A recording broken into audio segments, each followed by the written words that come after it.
হিন্দু থেকে একজন ছেলে মুসলমান হয়েছে, আমার কাছে গেছিল, তার বক্তব্য শুনলাম কেন সে ঈমান আনলো। এখানে আসার আগে আমার সঙ্গে তার কথা হয়েছে। আমি প্রথমেই জিজ্ঞাসা করছি, কেন তুমি ঈমান আনলা, কেন তুমি মুসলমান হইলা, আমারে বলো। সে একটা কথাই বলছে, আমার দাদা দুনিয়ার থেকে বিদায় হয়ে গেছে, স্বপ্নে আমার দাদা আমারে দেখাইছে, সে স্বপ্নে দেখছে তার দাদারে জাহান্নামের আগুনের ভিতরে তার দাদা জ্বলতেছে। যুবক ভাইয়েরা, তুমি আর আমি মুসলমানের ঘরে জন্ম নিছি, মুসলমানের ঘরে জন্ম নিয়ে আমরা মুসলমান হইছি, মুসলমানের কদর আমরা বুঝি না। জীবনে কোনোদিন দিনের জন্য, ইসলামের জন্য আমরা মায়ের খাইছি না, আমরা রক্তাক্ত হইছি না। কিন্তু ইসলাম জিন্দা করতে গিয়া সাহাবায়ে কেরামরা রক্তাক্ত হইছে, ইসলামকে জিন্দা করতে গিয়া শাহাদাত বরণ করছে। কত সাহাবী আগুনের মধ্যে তাদেরকে জ্বালায়া দিছে, কত সাহাবীর বুকে পাথর দিল রে, কত সাহাবীর জিহ্বার মধ্যে পেরাক মারল। ইসলাম ধর্ম গ্রহণ করার কারণে এই যে আপনাদের এলাকার হিন্দু থেকে মুসলমান হইল, স্বপ্নের মাধ্যমে আমার মালিক তারে জাহান্নামের শাস্তি দেখায়া দিছে। তার দাদা জাহান্নামের আগুনে জ্বলে আর বলে, নাতি রে, আমি কোন ধর্ম পালন করলাম, আজকে আমি জাহান্নামের আগুনে জ্বলতেছি, সাবধান তুই আগুনে জ্বলিস না। কালেমা পয়রা ঈমান আন, এই ধর্মের মধ্যে কোনো শান্তি নাই।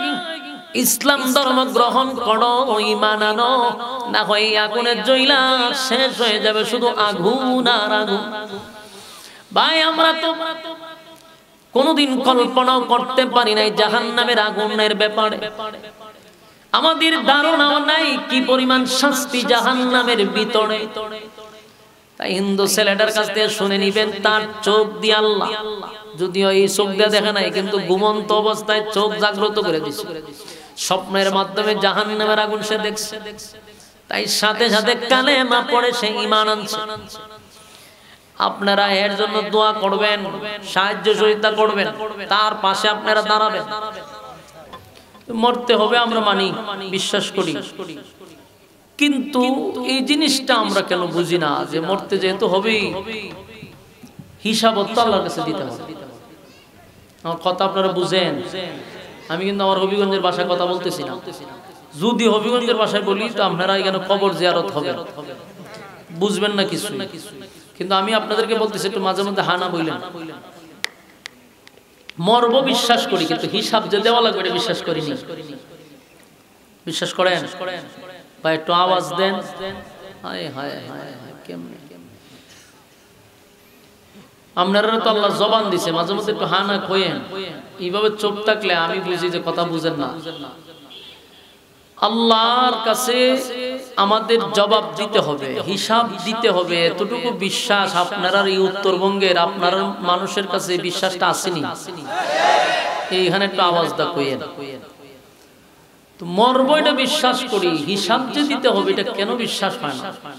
প্রত্যেকটা মানুষ আল্লাহর সামনে দাঁড়াইয়া আবার পুনরায় দাঁড়াবে, পাই পাই করে হিসাব দিতে হবে। এবং এই কথাটা আমার না, আল্লাহ কুরআনে বলেন, কুল্লু নাফসিম বিমা কাসাবাত রাহিনা। প্রত্যেকটা মানুষ আমি আল্লাহর সামনে দাঁড়াইয়া পাই পাই করে হিসাব দিতে হবে। হিসাব ছাড়া সামনে আগানোর কোনো সুযোগ নেই। তো হাসরের মাঠে যখন আল্লাহ মানুষকে আবার পুনরায় দাঁড় করাবে, আমরা যে আবার জীবিত হব বিশ্বাস হয়? কথা হয় না? হ্যাঁ, বিশ্বাস করতে হবে। আল্লাহ বলেন, কুল্লু মান আলাইহা ফান, মানে সব ধ্বংস করে দিবে, বাকি যিনি থাকবেন তিনি হলেন আল্লাহ। জোরে কইতে অসুবিধা হয়? বাকি যিনি থাকবেন তিনি হলেন আল্লাহ। কুল্লু মান আলাইহা ফান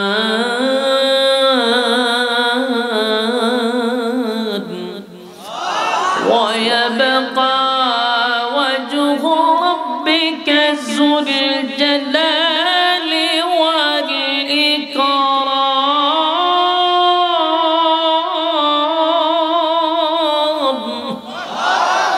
আল্লাহ সব ধ্বংস করে দিবেন বাকি যিনি থাকবেন তিনি হলেন আল্লাহ সব মানুষকুল ফেরেশতাকুল সব কিছু ধ্বংস হবে যিনি থাকবেন তিনি আল্লাহ তিনি চিরঞ্জীব ওনার মরণ নাই ওনার মরণও নাই গুমও নাই এই ফুলাফান এই কথা বলো গুমও নাই তন্দ্রাও নাই আল্লাহ কোরআনে বলেন লা তাখুযুহু সিনাতুন ওয়ালা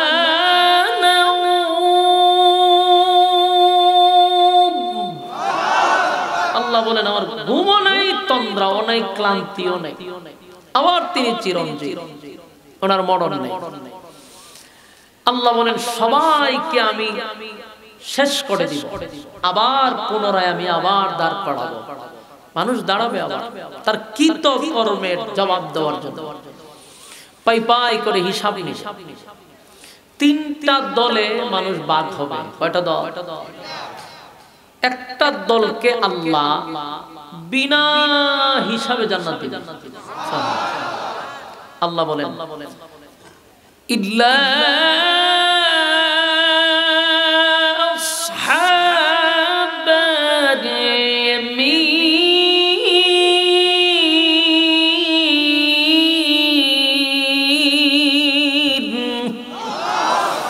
আল্লাহ কয় ইল্লা আসহাবাল ইয়ামিন আসহাবে ইয়ামিনদেরকে বিনা হিসাবে জান্নাত দিবেন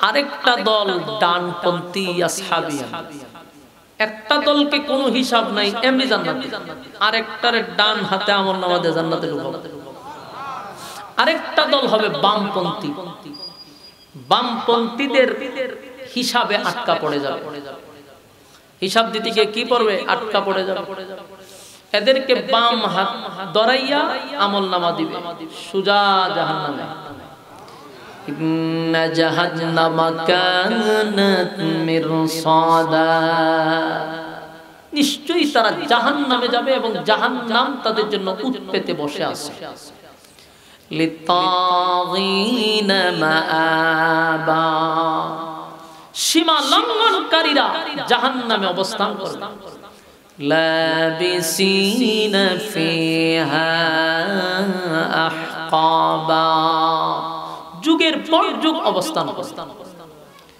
লা ইয়াযুকুনা ফিহা বারদান ওয়ালা শারাবা এদের জন্য কোনো ধরনের মিষ্টি পানি তাদেরকে দেওয়া হবে না তৃষ্ণা নিবারণ করার জন্য কোনো পানি দেওয়া হবে না ইল্লা হামিমান ওয়া গাসসাকা আল্লাহ বলেন এমন এক পানি দিব যে পানি পান করলে পড়ে তার নারী বুড়ি সব গলে পিছনের রাস্তা বাহির হয়ে যাবে নাউজুবিল্লাহ কি বুঝায় অস্তিত্ব থাকবো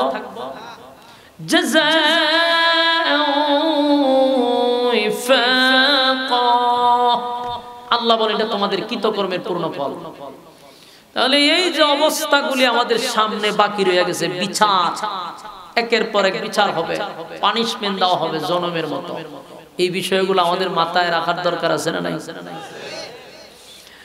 আল্লাহ বলেন আমি তোমাদের হিসাব নিব পাই পাই করে যারা পরিমাণ যদি ভালো কাজ করো এটাও আমি তোমাদেরকে দিয়া দিব যদি যারা পরিমাণ খারাপ কাজ করো সেটাও তোমাদের আমি দেখায়া দিব বাঁচার কোনো সুযোগ নেই আল্লাহ বলেন মানুষ দুই নামে যাবে একটা জান্নাতে জান্নাতে যারা যাবে এদেরকে আল্লাহ স্পেশালি কিছু নিয়ামত দিবে সুবহানাল্লাহ প্রথম নম্বর যে নিয়ামতটা দিবে এটা দুনিয়াতে মানুষ চাইলেও পায় না কোন নবী রাসূলকে আল্লাহ দিয়েছে না দিবেও না এই নিয়ামতটা হলো জান্নাতে দেওয়া হবে এটা হলো এক নম্বর নিয়ামত যে আর কোনোদিন আপনি মরবেন না সুবহানাল্লাহ আছে আর মরবেন না মরণ নাই চিরঞ্জীব আপনিও আর মরবেন না জান্নাতের ভিতরে এক নাম্বার নিয়ামত মরণ নাই। দুই নাম্বার হলো জান্নাতের ভিতর আপনি আর বৃদ্ধ হবেন না। দুনিয়াতে কেউ বৃদ্ধ হইতে চায়? কই ওয়াজ করি আমি আল্লাহ, এই বৃদ্ধ হইতে চায় কেউ? জান্নাতে কোনোদিন বৃদ্ধ হবেন না। তিন নাম্বার হলো জান্নাতে প্রত্যেকটা মানুষের বডি থাকবে 60 হাত লম্বা। মানুষের চেহারা থাকবে ইউসুফ নবীর মতো সুন্দর। মানুষের কণ্ঠ থাকবে দাউদ নবীর মতো সুন্দর। মানুষের চরিত্র হবে আযীম চরিত্র।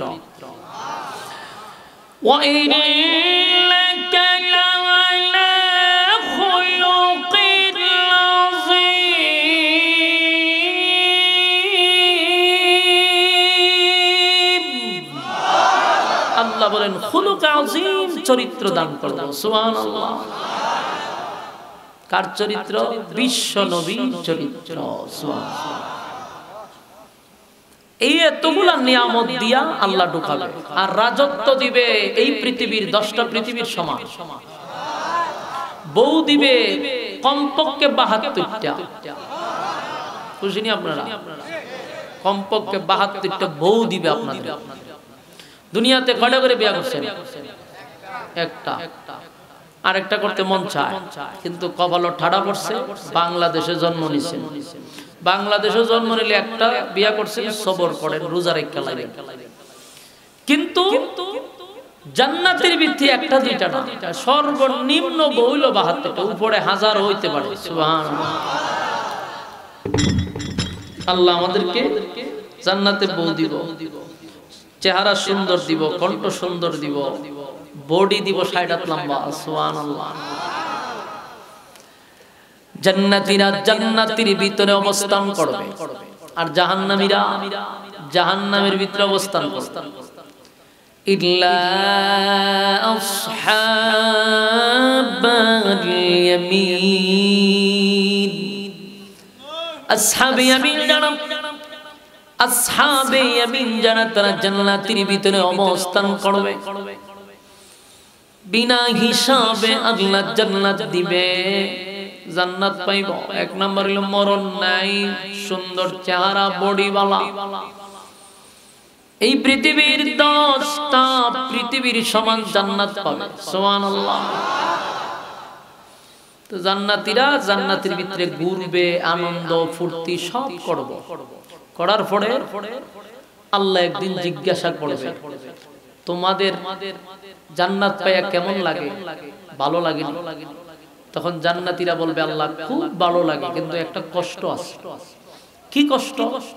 দুনিয়াতে কিছু বন্ধু বান্ধব ছিল, ভালোবাসার কিছু মানুষ ছিল, একই সাথে ব্যবসা করতাম, চাকরি করতাম, খেলাধুলা করতাম। ইডির জান্নাত তালাশ করি পাই না। আল্লাহ তাদের নাম জিজ্ঞাসা করলে বলবে যে এরা জাহান্নামের ভিতরে আছে, আর তুই জান্নাতের ভিতরে আছিস, এই জন্য এদেরকে দেখছ না। সুবহানাল্লাহ। তো জান্নাতীরা বলবে, আল্লাহ এদের সাথে একটু দেখা টাকা করা যাবে কিনা? আল্লাহ বলবেন যে জান্নাতীরা তো জান্নাতের সুখে শান্তিতে আছে, কেন জাহান্নামীদেরকে তোমরা দেখতে চাও? জান্নাতীরা বলবে, আল্লাহ জান্নাত তো পাইছি ঠিক, কিন্তু আনন্দ লাগে না, কারণ এরা যদি আমাদের সুখ শান্তিটা না দেখে আমাদের তো ভালো লাগে না। তখন আল্লাহ বলবো, ঠিক আছে, আমি এদের সাথে দেখা করানোর একটা ব্যবস্থা করে দিব। এই কথাটিও আমার না, আল্লাহ কোরআনে বলছে, ফি জান্নাতিন ইয়াতাসাআলুন আনিল মুজরিমিনা মা সালাকাকুম ফি সাকার। আল্লাহ রাব্বুল আলামিন বলেন, জান্নাতি আর জাহান্নামীদের মধ্যে দেখা হবে, কথা হবে। জান্নাতি আর জাহান্নামী যখন দেখা হবে, জান্নাতীরা জাহান্নামীদেরকে জিজ্ঞাসা করবে, দোস্ত রে, একই সাথে ব্যবসা বাণিজ্য করতাম, একই সাথে চাকরি করতাম, একই সাথে খেলাধুলা করতাম, আমি জান্নাত পাইলাম, বন্ধু তুই কেন জাহান্নামের ভিতরে আছস? কেন তুই জান্নাতে ঢুকতে পারলি না? কেন জান্নাতের নাজ নিয়ামত তুই ভোগ করতে পারলি না? আমার আল্লাহ কেন এত দয়া মায়া করা জান্নাত দিল? আমি জান্নাতের নাজ নিয়ামত পাইয়া আনন্দে আছি, বাড়ি আছে, গাড়ি আছে, অট্টালিকা আছে, হুর গিলমান আছে, কত আনন্দে। আর আমাদের মরণ নাই, আমরা বৃদ্ধ হব না, চেহারা সুন্দর, কণ্ঠ সুন্দর, হুর পাইছি, আনন্দের সীমা নাই, অট্টালিকার অভাব নাই।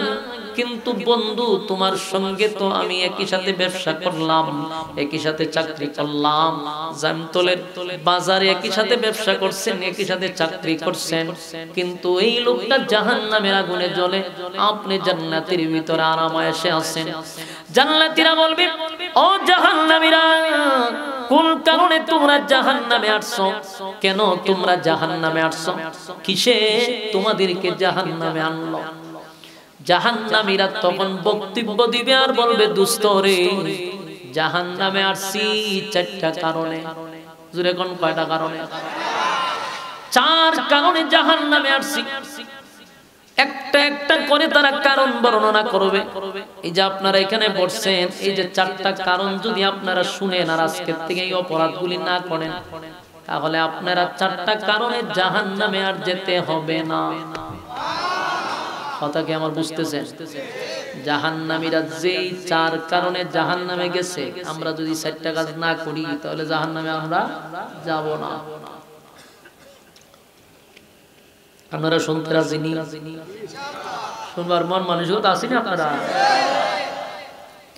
জাহান্নামীরা বলে, জাহান্নামে আসার এক নাম্বার যে কারণ, দুষ্ট জাহান্নামে আসার এক নাম্বার কারণ হলো, ক্বালু লাম নাকু মিনাল মুসাল্লিন। জাহান্নামীরা বলবে, জাহান্নামে আমরা আসছি এক নাম্বার কারণ হলো, ক্বালু লাম নাকু মিনাল মুসাল্লিন। দুনিয়ার জমিনে তুমি আর আমি একই সাথে ব্যবসা করতাম, একই সাথে চাকরি করতাম, কথা ঠিক, কিন্তু আজানটা মসজিদের মধ্যে দিলে বন্ধু তুমি দৌড়াইয়া মসজিদে চলে যাইতা, তুমি নামাজে চলে যাইতা, আর আমি আজান দিলে বৈশা গল্প করতাম, খেলাধুলা করতাম, দোকানদারি করতাম, ব্যবসায় ব্যস্ত থাকতাম, ফ্যামিলিতে ব্যস্ত থাকতাম। ক্বালু লাম নাকু মিনাল মুসাল্লিন। তুমি দুনিয়ার জমিনে নামাজি ছিলা, আমি নামাজি ছিলাম না, তাই জাহান্নামে আসার এক নাম্বার কারণ বলুন তো দেখি কি না পড়া? আরো জোরে সবাই মিলে। নামাজ না পড়ার কারণে জাহান্নামীরা নিজেই বলতে থাকবে, এক নাম্বার কারণ জাহান্নামে আসার এক নাম্বার কারণ হলো নামাজ না পড়ার কারণে। এখন আপনারা তো শুনছেন যে জাহান্নামে যাওয়ার এক নাম্বার কারণ কি? নামাজ না পড়া। এখানে যারা বসছেন এই রোগে আক্রান্ত আছে না নাই? ওই দিন আক্রান্ত যারা আছে ওই দিন যাইতেছে, যে উঠবো এই রোগে আক্রান্ত। কথা ঠিক নেই? আপনারা খালি পিছনে আমি দেখাই দেবো, সবাই স্লোগান দিবেন, এই যে বেনামাজি জায়গা, কারণ নামাজের কথা উঠলে যারা উঠতে যায় বুঝবেন এই রোগে আক্রান্ত। কথা ঠিক নেই? জাহান্নামীরা বলবে, জাহান্নামে আসার এক নাম্বার কারণ হলো নামাজ না পড়া, নামাজ না পড়া, নামাজ না পড়া। এই প্যান্ডেলের ভিতরে বহু রোগে আক্রান্ত আছেন, কিন্তু আমি আপনাদেরকে বলবো, উঠলেই আপনি ধরা খাই নেবেন যে আপনি হামলা। হ্যাঁ, উঠলে আমরা বুঝবো যে আপনি এই রোগে আক্রান্ত। তাই একটু মনোযোগ দিয়ে শুনেন, দিলের কান লাগায়া শুনেন। আপনারা কি মনে হয় আমি কোনো গিচ্ছা কাহিনী বলবো? গিচ্ছা কাহিনী আপনাদের উত্তরবঙ্গে চলে বেশি, বাস্তব কথা। এই জন্য আমরা উত্তরবঙ্গে আসি না। আমার দেখছেন ঘন ঘন আসতে, আমার প্রোগ্রাম ডেইলি কমপক্ষে থাকে 3টা 4টা। আমি দুপুর থেকে শুরু করি রাতের 12টা পর্যন্ত প্রোগ্রাম চলতেই থাকে, 2টা 3টা নিচে কোনো প্রোগ্রাম নাই। এই চাইটা আমার এত চাহিদা, আপনাদের চাইটা প্রতিদিন ফোন আসে, উত্তরবঙ্গে এত চাহিদা, প্রোগ্রাম রাখি না। রাখার কারণ হলো আসলে হুজুর লম্বা বয়ান করতে হবে আর মানুষটা কান্দাইতে হইবে। তো কান্দাইব কি দিয়ে? গিচ্ছা কইয়া। কাল্পনিক যত ধরনের ভণ্ডামি কথাবার্তা আছে আপনাদের এলাকায় চলে বেশি, ওই কাল্পনিক গিচ্ছা, নাই কোরআনে নাই হাদিসে, বাপ দাদার গিচ্ছা কইয়া কইয়া মানুষটা কান্দা। এগুলা বইলা বক্তা আমি নিজেই খান্দি না, আমি শ্রোতারে খান্দামো কিভাবে? এটা তো ভণ্ডামি। যদি 5 মিনিটও বয়ান শুনেন, কোরআন থেকে শুনবেন, অন্তর তাজা হয়ে যাবে। এই যে আমি এতগুলো আয়াত তেলাওয়াত করছি, এতগুলো আয়াত তেলাওয়াত করছি, আরো তো করতেছি, প্রতিটা অক্ষরেতে 10টা করে নেকি আপনার আমলনামায় গেছে, খবর আছে? এতক্ষণে এখানে বৈশা আপনার আমলনামায় হাজার হাজার নেকি অলরেডি ঢুকে গেছে। তা আপনি বয়ান শুনলেন 2 ঘন্টা, বেটা খালি গিচ্ছা খান ওদের টান মারতেছে। সারা মাহফিলে একটা আয়াত পড়ে না, একটা ব্যাখ্যা নাই, কিচ্ছু নাই, শুধু কাল্পনিক গল্প সারিয়া দিল। এইগুলা বইলা শ্রোতা সারা রাত না ঘুমাইয়া জাগ্রত হইয়া ঠান্ডার মধ্যে বসে রয়েছে তোমার বাপ দাদার গিচ্ছা শুনবার লাগিয়া, আর তোমার ব্যক্তির গিচ্ছা শোনার জন্য। ওই যে একজনে হয়েছে, বাকি সবাই তো এই রোগে আক্রান্ত। এটা পাবলিকে মজা পায়, এই মজায় আপনাকে কোনো ভালো একটা জায়গায় নিতে পারবে না। কোরআন থেকে কথা শুনবেন, অল্প হোক, এটা অথেন্টিক বেজাল মুক্ত কথা, ফরমালিন ছাড়া যা শুনতেছেন একেবারে অথেন্টিক, ভিতরে কোনো বেজাল নাই। আর গিচ্ছা কাহিনীর মধ্যে পুরাটাই বেজাল, কোনো রেফারেন্স নাই, ডকুমেন্টস নাই, এই কইতেছে চলতেছে।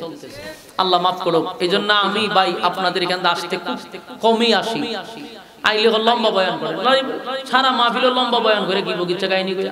এজন্য অল্প কথা শুনবেন, স্থির হয়ে বসে থাকবেন, আল্লাহর কসম প্রতিটা কথা কোরআন থেকে হবে। রাজি আছেন? এখন দেখেন জাহান্নামী কি কয়। জাহান্নামে আসার 1 নাম্বার কারণ, ক্বালু লাম নাকু মিনাল মুসাল্লি। দুনিয়ার জমিনে আমরা মুসল্লি ছিলাম না, দুনিয়াতে আমরা মুসল্লি ছিলাম না, তোমরা মুসল্লি ছিলা তাই জান্নাতে গেছো, আর আমরা ভণ্ডামি করছি, নামাজের সময় গল্প করছি, নামাজের সময় ব্যবসা করছি, নামাজের সময় খেলাধুলা করছি, আড্ডা মারছি, তাই আজকে আমরা জাহান্নামী। দেখেন জাহান্নামীরা নিজেরাই বলতেছে, ক্বালু লাম নাকু মিনাল মুসাল্লিন। জাহান্নামীরা বলবে, এই জান্নাতীরা, জাহান্নামে আসছি 1 নাম্বার কারণ হলো আমরা দুনিয়ার জমিনে নামাজ পড়তাম না, দুনিয়াতে আমরা নামাজি ছিলাম না, তাই তো আজকে জাহান্নামে আসছি। আমার যুবক ভাইরা, জাহান্নামে যাওয়ার 1 নাম্বার কারণ হলো নামাজ। এই নামাজ হলো সমস্ত ইবাদতের মধ্যে হলো মূল, যে মেইন ইবাদত হলো নামাজ। আপনার নামাজ নাই, আপনি যদি দেশ প্রেমিক হন ফায়দা আছে, আপনি যদি মনে করেন যে গরিবের বন্ধু হন, আপনি সমাজ সেবক হন, আপনি মানুষকে দান দক্ষিণা করতেছেন, সব ঠিক আছে, কিন্তু সমস্যা হলো আপনি নামাজ পড়েন না। তাহলে বলুন তো এই এতগুলো গুণের 4 পয়সার দাম আছে? কোন দাম আছে? আমি একটা এক্সাম্পল দেই, গিচ্ছা না, এক্সাম্পল বুঝার জন্য। মনে করেন আপনাদের এলাকা, ওজন আমরা চেয়ারম্যান সাহেব এখানে বসে রয়েছি, মনে করুন ওনার ছেলে থাকে বিদেশ, তো ওনার ছেলে আসবে দেশে, বিবাহ করাবে, তো ফোন দিয়া ছেলেরে বললো যে বাবা তুমি আইসা বউ দেখবা, এরপরে বিবাহ করবা, তোমার সময় চলে যাব, যেহেতু তুমি আইসাই মাত্র থাকো 2 মাস, তো তোমার জন্য আমরা আগে বউ রেডি করে রাখছি, আইসাই তুমি বিয়ে করবা। তো ছেলে বললো ঠিক আছে আপনারা বউ দেখেন।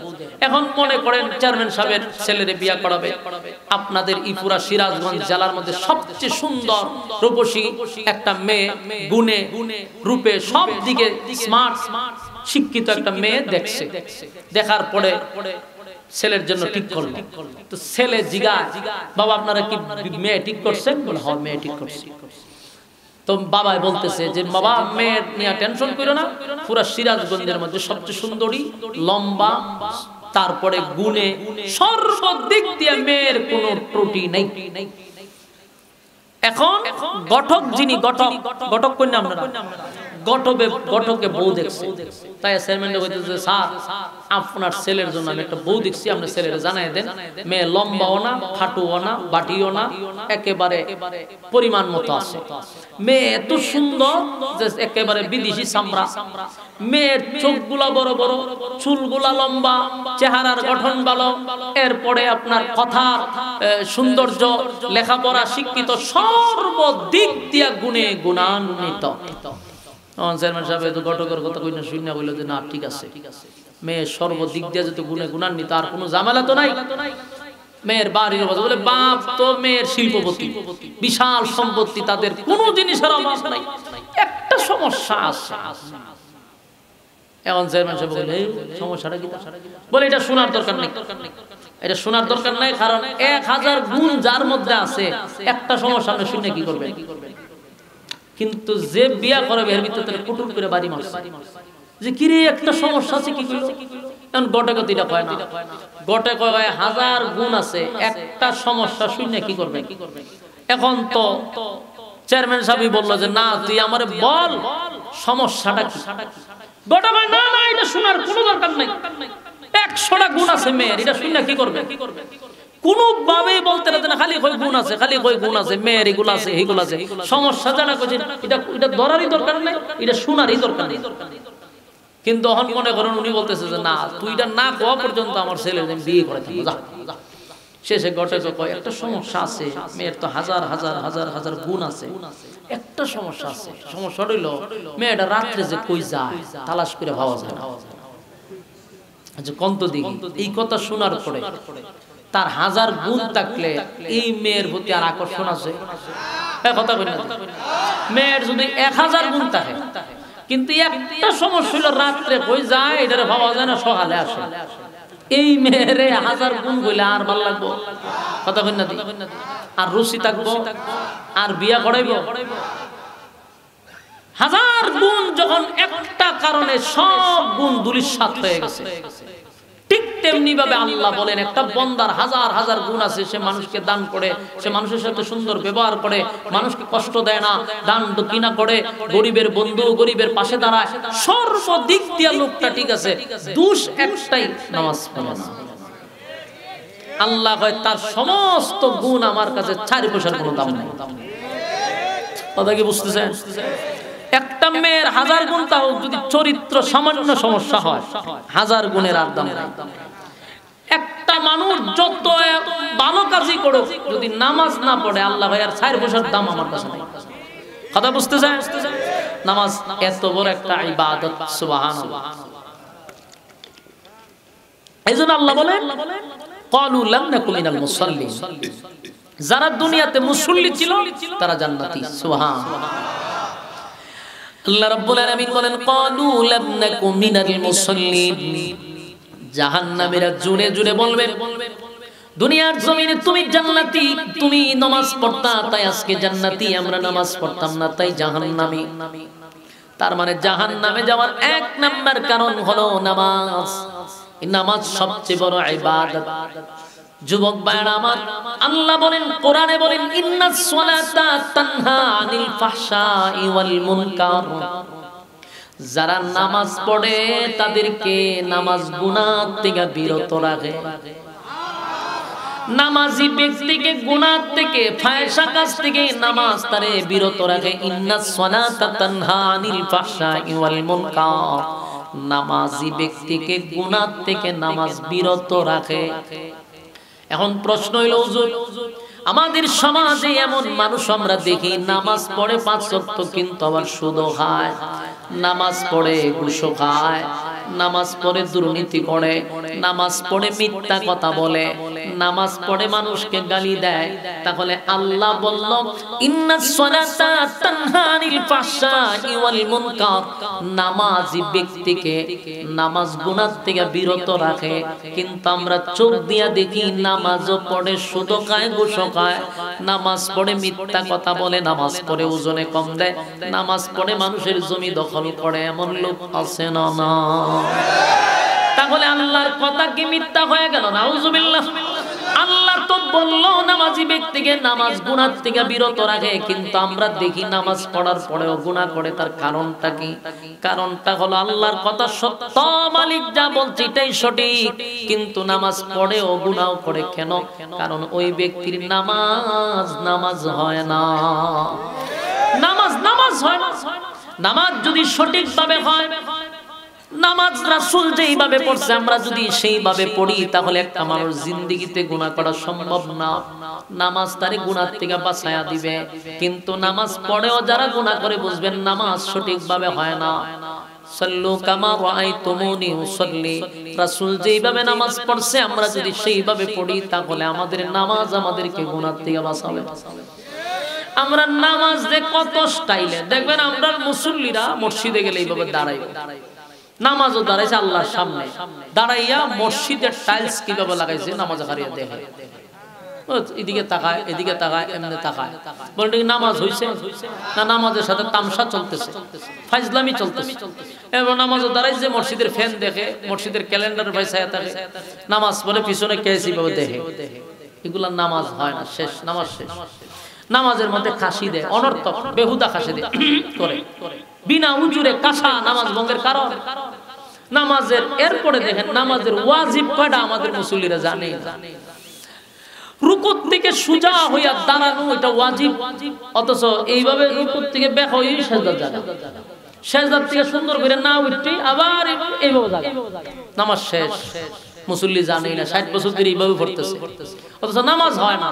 এই নামাজ হয় না কিন্তু নিজেরা নামাজি মনে করতেছে, আর আবার গুনাহও করতেছে, আবার মিথ্যা কথা বলতেছে, নামাজও পড়তেছে। কারণ নামাজ তো নামাজ হয় না, এই জন্য গুনাহ থেকে নামাজে তারা বাঁচায় না।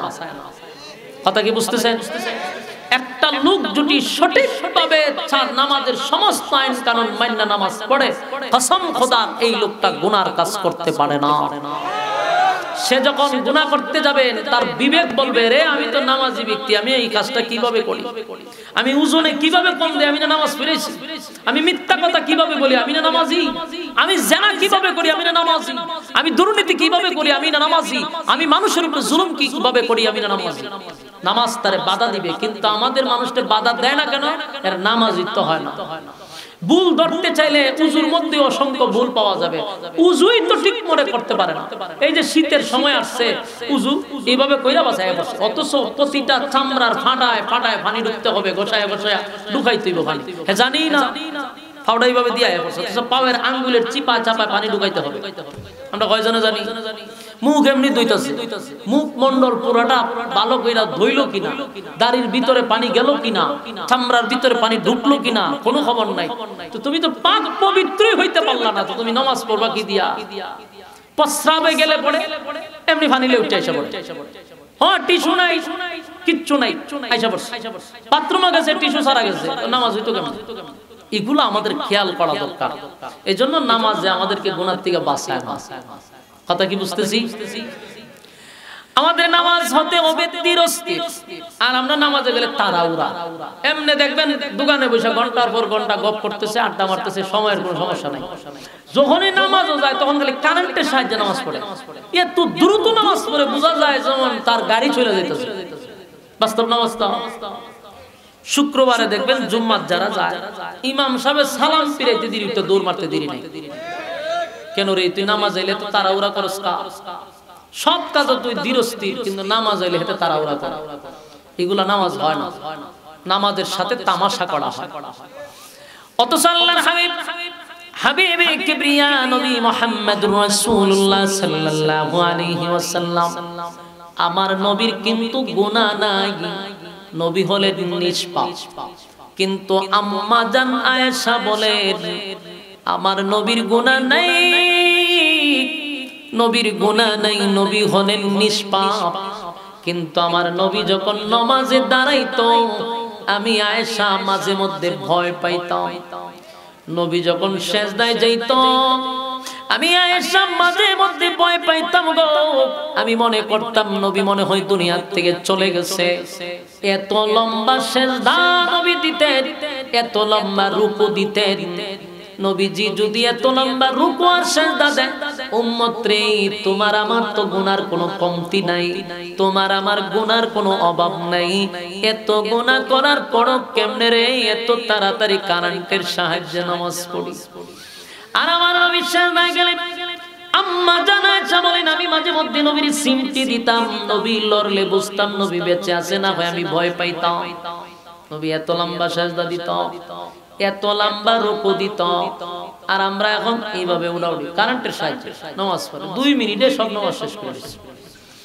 এগুলা নামাজ হয় না, মালিকের সঙ্গে তামসা করা হয়। কারণ তুমি আল্লাহর সামনে দাঁড়াইছ, আমি আর তুমি চোখ দিয়ে আল্লাহরে দেখি না, কিন্তু আমার মালিক আমার আর তোমার দেখে যে আমি মালিকের সামনে দাঁড়াইছি, আর দাঁড়াইয়াই তামসা করতেছে।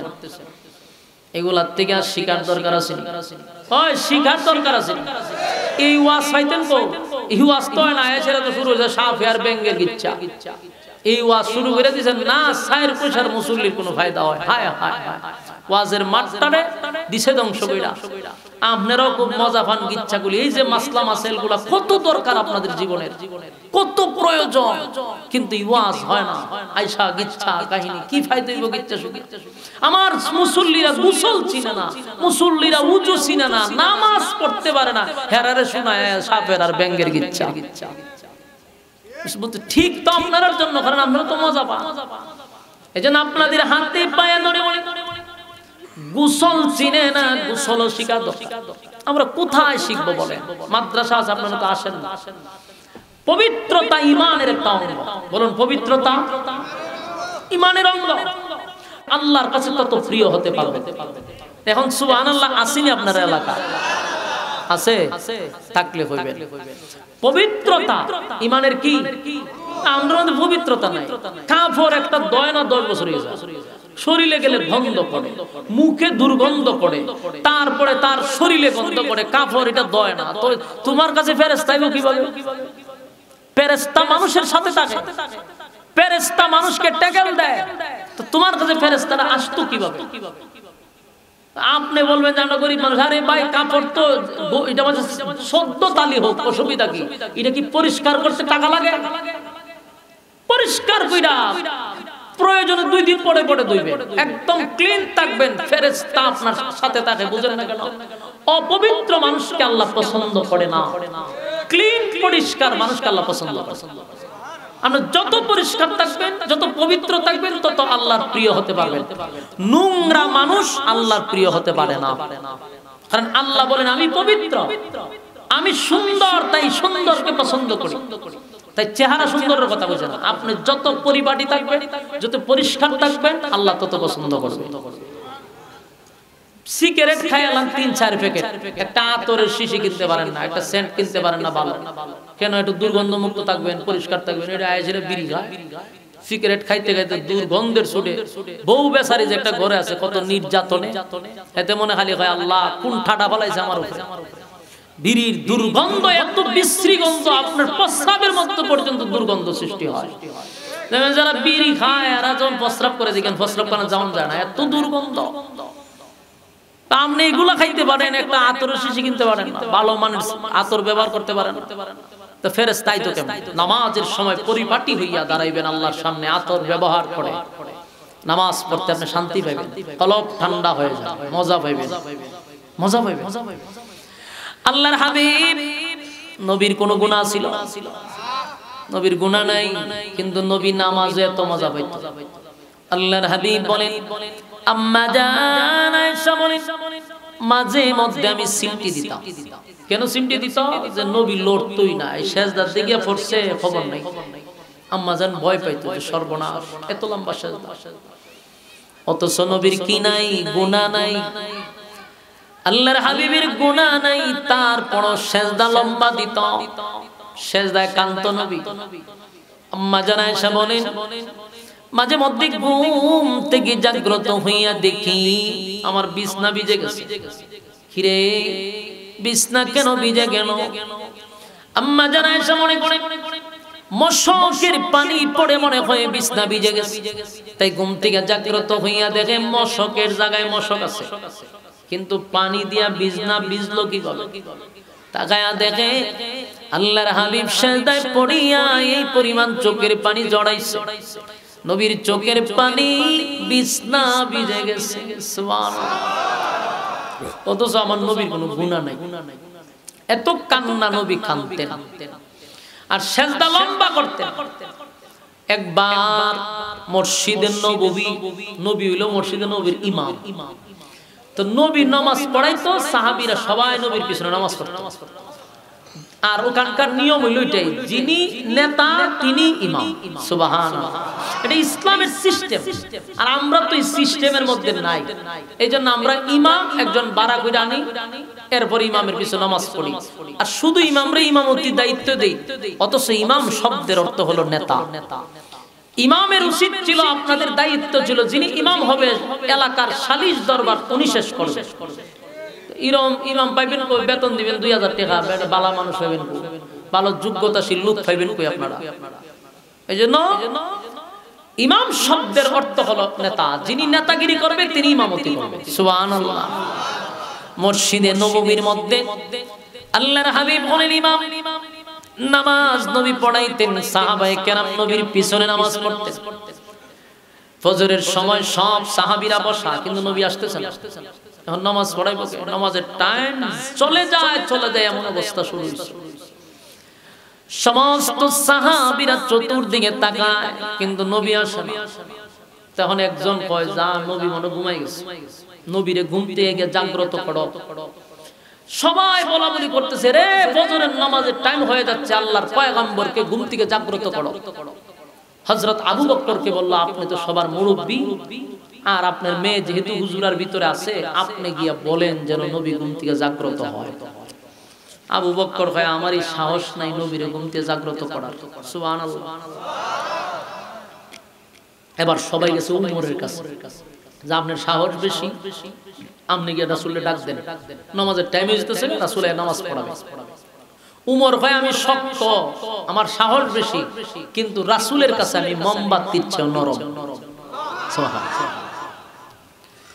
আল্লাহর হাবিবকে ডাক দেওয়ার জন্য কেউ সাহস পায় না।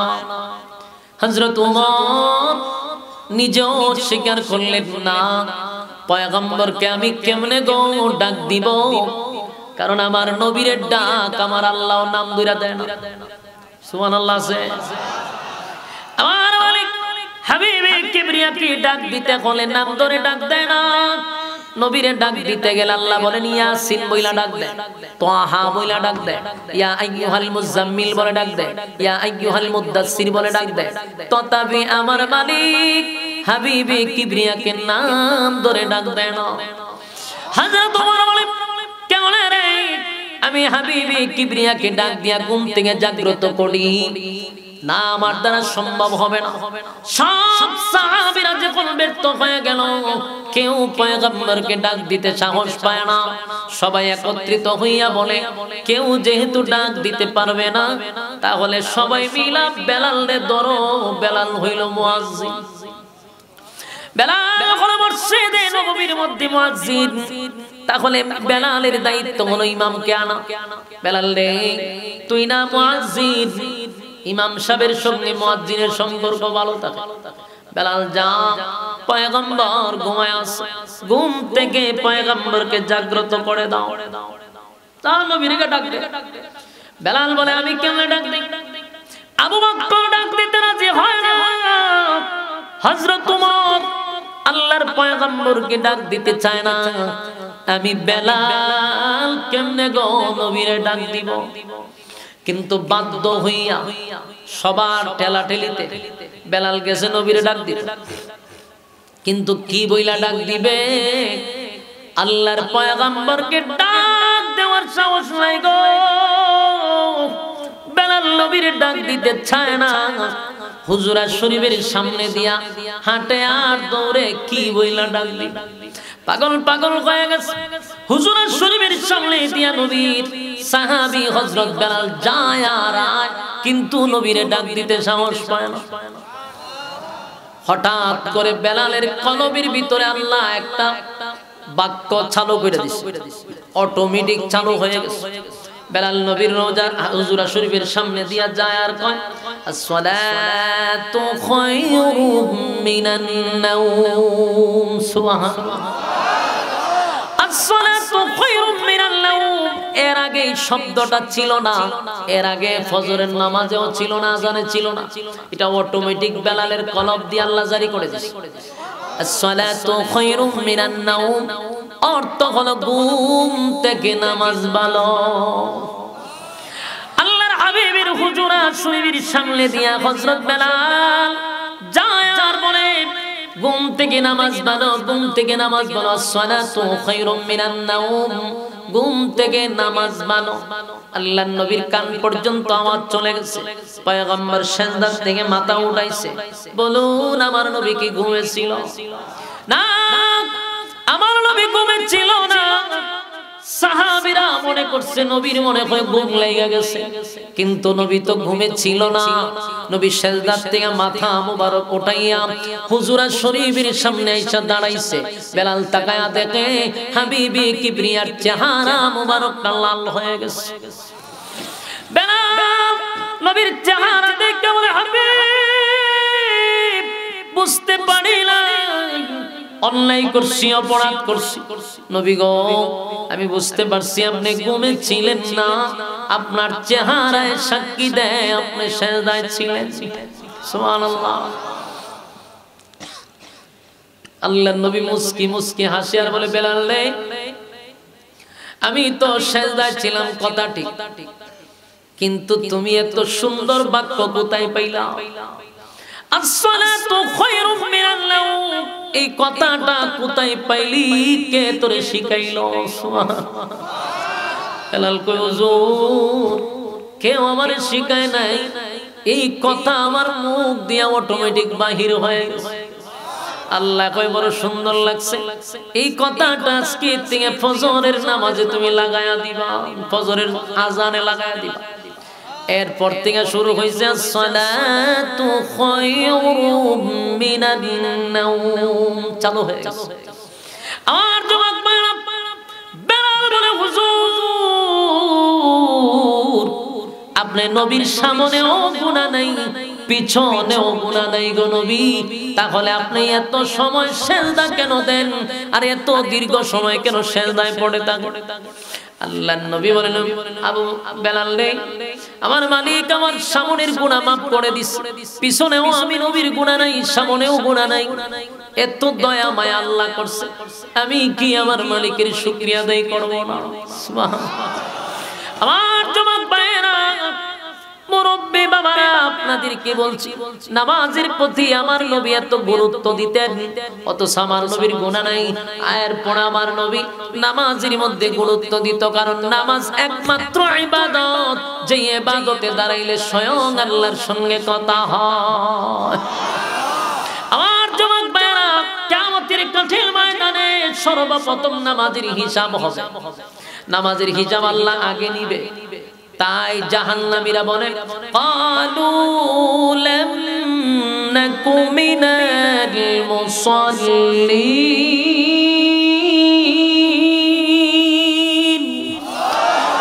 জাহান্নামে আসার এক নাম্বার কারণ হলো নামাজ। কয় নাম্বার? আরো জোরে। এক নাম্বার। দুই নাম্বার কারণটা হলো আলাম নাকুনু তুইমুল মিসকিন।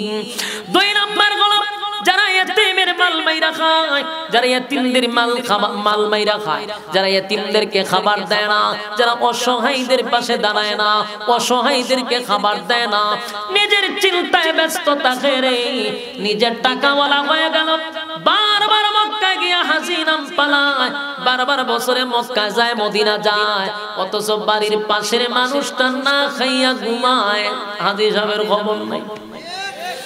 আল্লাহ কয়, এমন হাজির স্থান জান্নাতে হবে না, আমি আল্লাহ তার আগে জুতা দা বাইরাবো। আল্লাহ কয়, আয় তোর জুতা দা আধা ঘন্টা বাইরাবো। তুই বছরে বছরে মক্কা যাস, মদিনা যাস, তোর বাড়ির মানুষ না খাইয়া মরে, এমন হাজির কোনো দরকার নাই। এই জন্য আল্লাহ কোরআনে স্পষ্ট বলে, জাহান্নামে মানুষ দুই নাম্বার কারণে যাবে, যারা এতিমের মাল মাইরা খাইছে, যারা অসহায়দেরকে খাবার দেয় না, যারা পরের হক নষ্ট করে, যারা মানুষের উপর জুলুম করে, এতিমদের মর্যাদা দেয় না। ওয়ালাম নাকুনু তুইমুল মিসকিন, মিসকিনদেরকে খাবার দেয় না। জাহান্নামে যাওয়ার এটা কয় নাম্বার কারণ? এটা দুই নাম্বার কারণ। তিন নাম্বার কারণটা মনোযোগ দিয়ে শুনেন, আল্লাহ কোরআনে বলেন,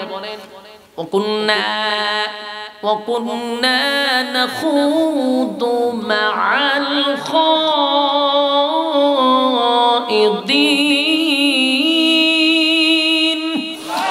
আল্লাহ রাব্বুল আলামিন বলেন, তিন নাম্বার কারণ কেন মানুষ জাহান্নামে যাবে, তার তিন নাম্বার কারণ হলো وَكُنَّا نَخُوضُ مَعَ الْخَائِضِينَ। তিন নাম্বার কারণ হলো যারা দুনিয়ার জমিনে বেহুদা অপ্রয়োজনীয় কথা বলে। কথা কি বুঝতেছেন? এটা আপনারা গুরুত্ব দেন না, অথচ জাহান্নামে যাওয়ার এটা তিন নাম্বার কারণ। যারা অনর্থক কথা বলে, যারা বেহুদা কথা বলে, যারা অপ্রয়োজনীয় কথা বলে, এটা জাহান্নামে যাওয়ার কয় নাম্বার কারণ? আপনারা কি আমার কথা বুঝতেছেন? কি মনে হয় বানায়া বলতেছি? যারা দুনিয়ার জমিনে বেহুদা অপ্রয়োজনীয় কথা বলে, এমন লোক আছে না নাই? অনর্থক কথা বলনেওয়ালা আছে না নাই? মুরব্বীদের মধ্যে আছে, মুরব্বী হইলেই বেশি কথা বলে। আবার মহিলাদের মধ্যে স্বভাবটা বেশি আছে, মহিলারাও বেশি কথা বলে, বেহুদা কথা বলে, অন্য জনের বিষয় নিয়ে বেশি কথা বলে, আর একবারের বিষয় নিয়ে সে চিন্তা করে বেশি, নিজেরটা চিন্তা করে কম, অপরেরটা নিয়ে চিন্তা করে বেশি। বাস্তব না বাস্তব? মহিলাদের মধ্যে স্বভাব আছে। মা বোনদেরকে বলি, মা বোনেরা ভালো করে শুনেন, জাহান্নামে যাওয়ার এটা 3 নাম্বার কারণ, বেহুদা অপ্রয়োজনীয় কথা বলা। দেখেন আমাদের সমাজের মানুষ নামাজ পড়ে, তাসবিহও পড়ে, সুবহানাল্লাহ সুবহানাল্লাহ তাসবিহ পড়তেছে, কিন্তু বেহুদা কথাও হয়। তাসবিহ আছে, সুবহানাল্লাহ নামাজ পড়তে পড়তে দোকানে যাইবা, দোকানে গিয়ে হয় সুবহানাল্লাহ সুবহানাল্লাহ, আরে এক কাপ চা দে তো, সুবহানাল্লাহ সুবহানাল্লাহ, যে টিভিটা সার কিতা দেয়, টিভির মধ্যে দেখ সুবহানাল্লাহ সুবহানাল্লাহ, চিনি ছাড়া চা দিস, সুবহানাল্লাহ সুবহানাল্লাহ। তোর দোকানে বেচা কিনা হয় না আগের মতো, সুবহানাল্লাহ বেচা কিনা হয় না, সুবহানাল্লাহ। তোর মাইয়াটা বিয়া দিছ কি, সুবহানাল্লাহ। তো সুখে শান্তিতে আসিনি, সুবহানাল্লাহ সুবহানাল্লাহ। এই সব জিগাইতেছে, সুবহানাল্লাহ ভরতাছে, সুবহানাল্লাহ সুবহানাল্লাহ। জমি জামা কিরম আছে, সুবহানাল্লাহ। এবার একটা সুমা দেয়, মানে 100 হয়ে গেছে কথা বুঝতেছে? তো 100 যে ওই সিটের ভিতরে না খাম সব কথা ঢুকাই দিছে।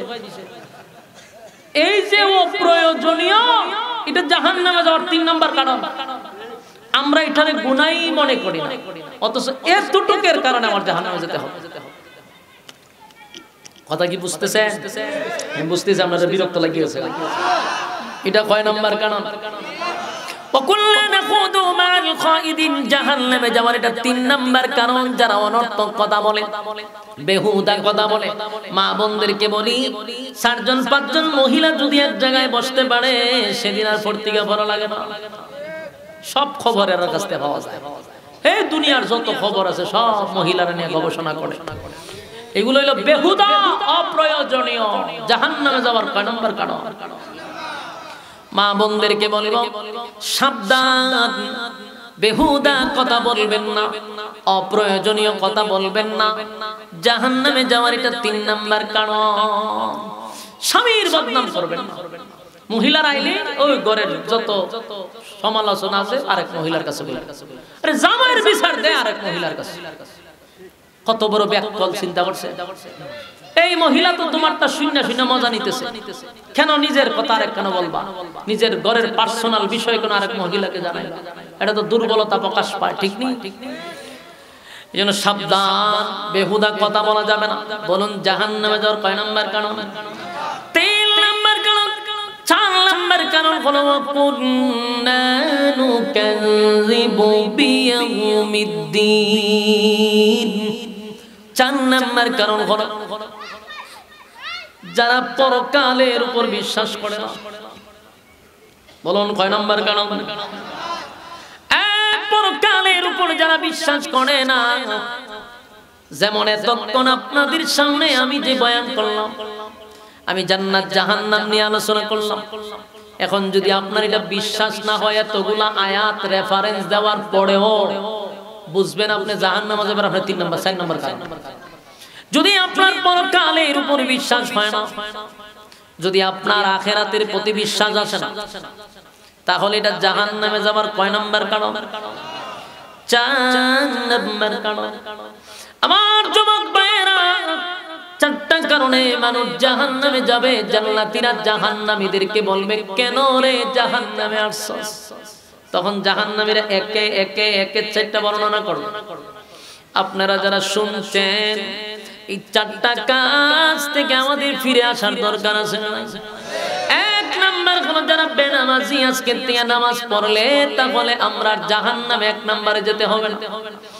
যদি আমরা ইয়েতিমের মাল মাইরা না খাই, ইয়েতিমের হক আদায় করে দেই, তাহলে 2 কারণে জাহান্নামে যেতে হবে না। যদি আমরা বেহুদা কথা না বলি, অপ্রয়োজনীয় কথা না বলি, 3 নম্বরে জাহান্নামে যেতে হবে না। যদি আমরা পরকালের উপর বিশ্বাস করি তাহলে 4 নম্বরে জাহান্নামে যেতে হবে না। আমার যুবক ভাইরা, হাতে পায়ে ধরে বলি, গভীর রাত হয়ে গেছে, লম্বা সময় হয়ে গেছে। আপনাদেরকে একটাই বলি, আজকের মাহফিল আসছে, যে কথা বলে আপনাদের বোঝা দরকার, জানা দরকার। আল্লাহ রাব্বুল আলামিন কিন্তু স্পষ্ট বইলা দিছে, কুল্লু নাফসিন বিমা কাসাবাত রহিনা। প্রত্যেকটা মানুষ আমি আল্লাহর সামনে দাঁড়াইয়া হিসাব দিতে হবে, হিসাব দিতে হবে, হিসাব দিতে হবে, পাই পাই করে হিসাব দিতে হবে। দুনিয়ার জমিনে 60-70 বছর পাওয়ার পরে সময়টা কোন কাজে লাগাইছো? তুমি সময়টা কোন কাজে? আচ্ছা, 1 নাম্বার قالوا لم نكن من المصلين، 2 নাম্বার ولم نكن نطعم المسكين، 3 নাম্বার وكنا نخوض مع الخائضين، 4 নাম্বার وكنا نكذب بيوم الدين। আমার যুবক ভাইরা, কিয়ামতের কঠিন ময়দানে রব্বে কারীম বলেন, প্রত্যেকটা মানুষকে আমার সামনে দাঁড়ায়া বিচার দিতে হবে, হিসাব দিতে হবে। কোন কাজে তুমি সময় ব্যয় করছো? কোন কাজে সময় ব্যয় করলেন? দুনিয়ার সব আপনি বুঝেন না, শুধু পরকাল। সব বুঝেন না কি? পরকাল বুঝেন। দুনিয়ার সব বুঝে, ওজনে কেমনে কম দেওয়ান বুঝে, কারে মাইরা বড় লোক হইব সব বুঝে, দুর্নীতি করণ লাগে এটা বুঝে, মানুষে হারাইয়া জিতা এটা বুঝে, কিন্তু বুঝে না শুধু পরকাল। পৃথিবীর মানুষরা এই পৃথিবী থাকবে না, এটাই বাস্তব। শুরুতেই বলছিলাম, আল্লাহ কি পৃথিবী রাখবে? কুল্লু নাফসিন বিমা কাসাবাত রহিনা। প্রত্যেকটা মানুষ আমার কাছে হিসাব দিতে হবে, কারণ পৃথিবী তো রাখবো না। কুল্লু মান আলাইহা ফান, সব ধ্বংস করে দিব, সব ধ্বংস করে দিব গো। আমার কাছে আইসা হিসাব দিতে হবে, কোন কাজে তুমি তোমার সময় ব্যয় করছো। জাহান্নামের ভয় যদি ভিতরে না থাকে, আর জান্নাতের আশা যদি ভিতরে না থাকে, তুমি দুনিয়ায় কেন আসলে? আপনার একটাই প্রশ্ন, কেন দুনিয়ায় এলাম? জান্নাতেরও আশা নাই, জাহান্নামেরও ভয় নাই, অথচ জাহান্নামের আযাব বড় ভয়ানক, বড় ভয়ানক, বড় ভয়ানক। ইন্না জাহান্নামা কানাত মিরসাদা লিত্তাগিনা মাআবাদা বিসিনা ফিহা আহকাবা লা ইয়াযুকুনা ফিহা বারদাও ওয়ালা শারাবা। জাহান্নাম এত কঠিন, এত ভয়ানক। আপনাদের এখানে ওয়াজ করার আগে একটা হিন্দু থেকে একজন ছেলে মুসলমান হয়েছে, আমার কাছে গেছিল, তার বক্তব্য শুনলাম, কেন সে ঈমান আনলো। এখানে আসার আগে আমার সঙ্গে তার কথা হয়েছে। আমি প্রথমেই জিজ্ঞাসা করছি, কেন তুমি ঈমান আনলা, কেন তুমি মুসলমান হইলা, আমারে বলো। সে একটা কথাই বলছে, আমার দাদা দুনিয়ার থেকে বিদায় হয়ে গেছে, স্বপ্নে আমার দাদা আমারে দেখাইছে।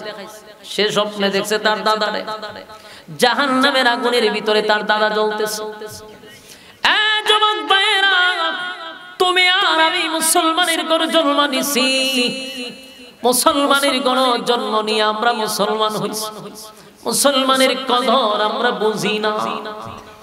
জীবনে কোনোদিন দিনের জন্য, ইসলামের জন্য আমরা মায়ের খাইছি না, আমরা রক্তাক্ত হইছি না। কিন্তু ইসলাম জিন্দা করতে গিয়া সাহাবায়ে কেরামরা রক্তাক্ত হইছে, ইসলামকে জিন্দা করতে গিয়া শাহাদাত বরণ করছে। কত সাহাবী আগুনের মধ্যে তাদেরকে জ্বালায়া দিছে, কত সাহাবীর বুকে পাথর দিল রে, কত সাহাবীর জিহ্বার মধ্যে পেরাক মারল। ইসলাম ধর্ম গ্রহণ করার কারণে এই যে আপনাদের এলাকার হিন্দু থেকে মুসলমান হইল, স্বপ্নের মাধ্যমে আমার মালিক তার জাহান্নামের শাস্তি দেখায়া দিছে। তার দাদা জাহান্নামের আগুনে জ্বলে আর বলে, নাতি রে আমি কোন ধর্ম পালন করলাম, আজকে আমি জাহান্নামের আগুনে জ্বলতেছি, সাবধান তুই আগুনে জ্বলিস না। কালেমা পড়ে ঈমান আন। এই ধর্মের মধ্যে কোনো শান্তি নাই। ইসলাম ধর্ম গ্রহণ করো, ঈমান আনো, না হয় আগুনের জ্বলা শেষ হয়ে যাবে, শুধু আগুন আর আগুন। ভাই আমরা তো কোনদিন কল্পনাও করতে পারি নাই জাহান্নামের আগুনের ব্যাপারে। আমাদের ধারণাও নাই কি পরিমাণ শাস্তি জাহান্নামের ভিতরে। তাই হিন্দু ছেলেটার কাছ থেকে শুনে নিবেন, তার চোখ দিয়ে আল্লাহ, যদিও এই চোখ দিয়ে দেখে নাই, কিন্তু ঘুমন্ত অবস্থায় চোখ জাগ্রত করে দিচ্ছে, স্বপ্নের মাধ্যমে জাহান্নামের আগুন সে দেখছে। তাই সাথে সাথে কালেমা পড়ে সে ঈমান আনছে। আপনারা এর জন্য দোয়া করবেন, সাহায্য সহযোগিতা করবেন, তার পাশে আপনারা দাঁড়াবেন। যদি দাঁড়ান হাসরের মাঠে, আমার নবী বলেন আমার সঙ্গে তোরা জান্নাতে থাকবি। একজন নতুন ইসলাম ধর্ম গ্রহণ করলে তারে আপনারা যেভাবে পারেন সাহায্য সহযোগিতা করবেন। সাহাবীদের আমলে তো 2 বউ থাকলে 1 বউ দিয়া দিত, তালাক দিয়া। 2টা ঘর থাকলে 1টা ঘর দিয়া দিত, যে আমার ভাই ইসলাম ধর্ম গ্রহণ করছে। আমার যুবক ভাইয়েরা, তাই জাহান্নামের আগুন থেকে বাঁচার দরকার আছে না নাই? কয়টা কর্মসূচি? 1 নাম্বার নামাজ, 2 নাম্বার এতিমের মাল মাইরা খাওয়া যাবে না, এতিমদেরকে খাবার দিতে হবে। 3 নাম্বার বেহুদা কথা বলা যাবে না। 4 নাম্বার হলো পরকালের উপর বিশ্বাস করা। এই 4টার উপরে কারা কারা আমল করবেন হাত তুলে দেখায়া দেন।